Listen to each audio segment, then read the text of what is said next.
নামাজের মধ্যে খেজুরগুলো বন্টন করে দিলেন।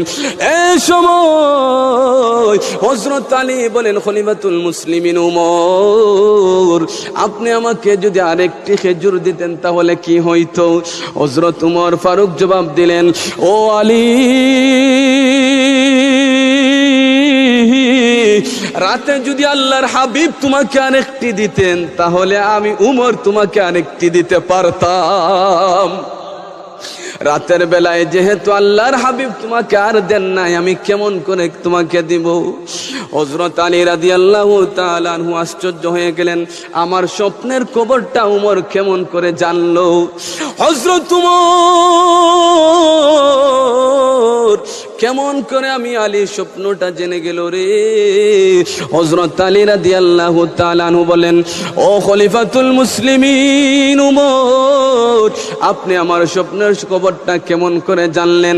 হযরত উমর ফারুক রাদিয়াল্লাহু তাআলা আনহু জবাব দিলেন, ও আলী, ও আলী, জেনে রাখো রে, ইমানদার ব্যক্তিরা ইমানের নূর দ্বারা সমস্ত কিছুই দেখতে পায়। বলেন সুবহানাল্লাহ। একটু দুরূদ শরীফ পড়েন। আল্লাহুম্মা